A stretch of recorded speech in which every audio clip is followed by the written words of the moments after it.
Good morning. Welcome to Getting Clean on the Prairies. We're at the end of August here now, and it is starting to turn cool at nights, and we are looking at maybe a risk of frost here coming tonight. And so I'm going to do a garden tour with you today. I just want to go through all the different methods of gardening that I've tried out this season and kind of give you my feedback on how things went with the different methods that I've used, and see how things turned out this year and what I probably will continue to do next year. So just give you some feedback on how my gardening went for me this year. So let's take a tour.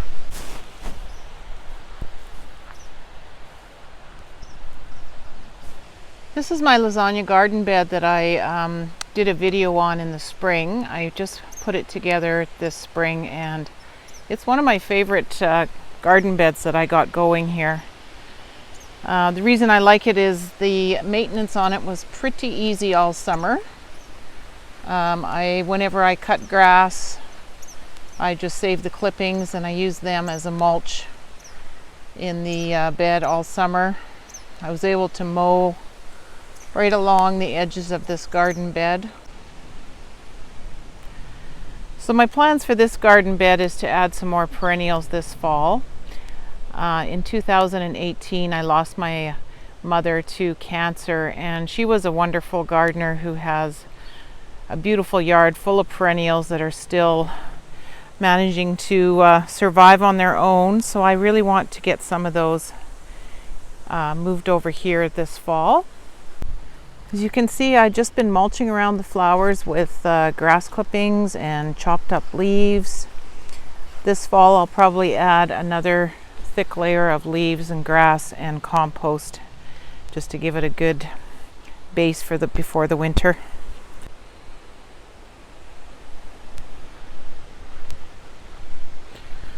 Over here I have my two raised garden beds that I planted using the square foot gardening method.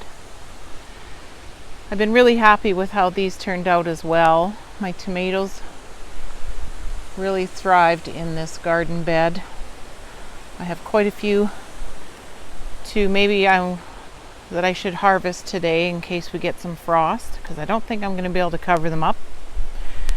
I used some nasturtiums and some basil in the middle of the square foot garden, which they say is good to plant around tomatoes, and I think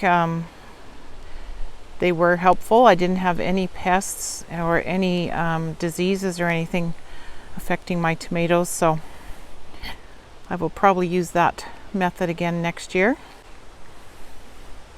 In this garden bed I had onions, radishes, and carrots in the front of this square foot garden. I had peas and beans growing up this trellis, which both did well. Cucumbers, I think I way overplanted them. I had too many in here, but I am getting a lot of harvest off them now. But next year, just remember to maybe not plant them so thick.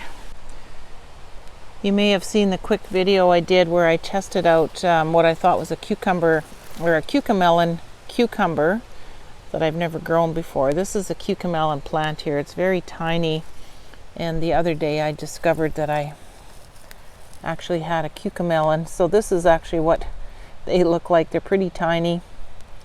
Those would be something that maybe next year I would plant in a container or separately, because they were probably fighting for space here with my bigger cucumbers. In the middle of this raised garden bed I did some peppers. I did some serrano hot peppers. There's quite a few on here that I will probably be pulling off and pickling. I've used them in a few recipes already. They're pretty hot. And I also got some, these were sun gold peppers that are supposed to turn yellow, but I don't know if they're gonna be able to do that in time before, unless I cover them up here this week. They might be okay. I planted marigolds in these old coffee cans, and they got nice and rusty looking, which was kind of a nice touch in my garden. And these were in the raised garden beds as well, helping to keep away the pests, and they've done well. They still seem to be going good.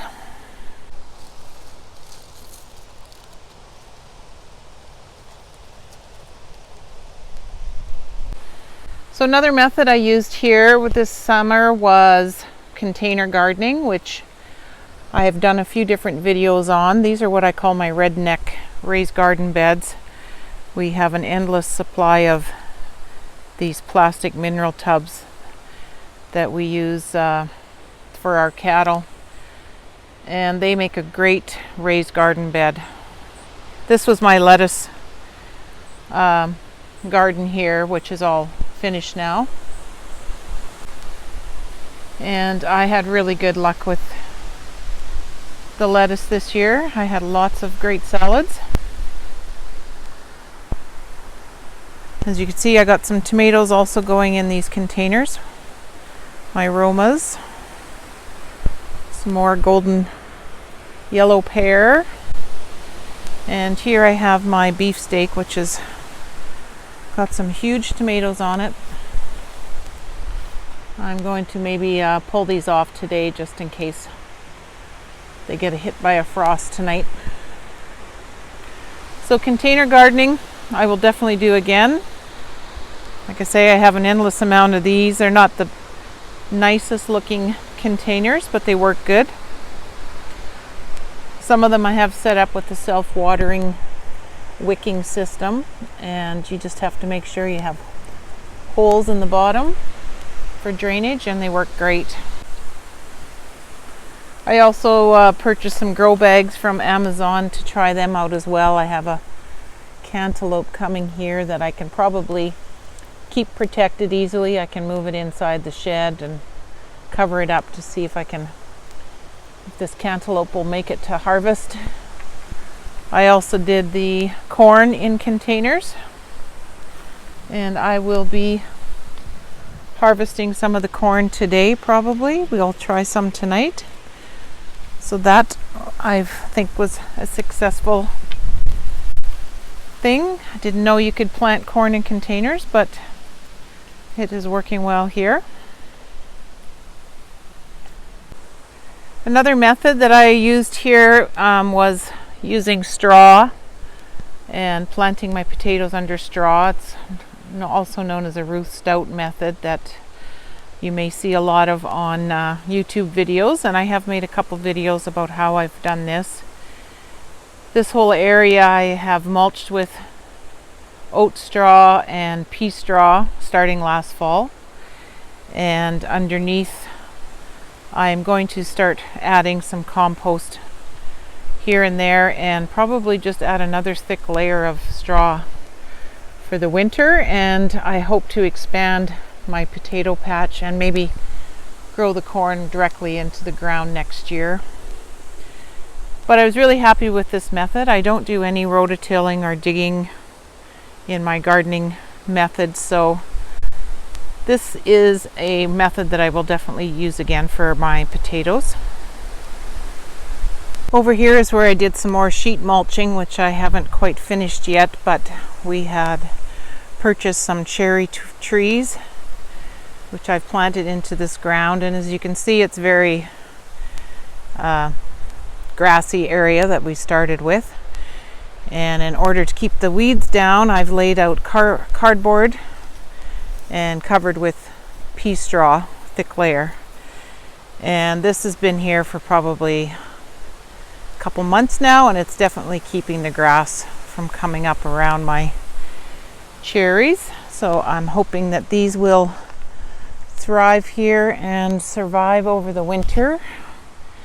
These are dwarf cherry trees that are supposed to be hardy to zone 3, so they should make it through the winter season. So as I find large pieces of cardboard, I just spread them out on the grass here and make sure I'm overlapping so there's no spaces for grass to come through. Soak it down with my garden hose, covered up with straw.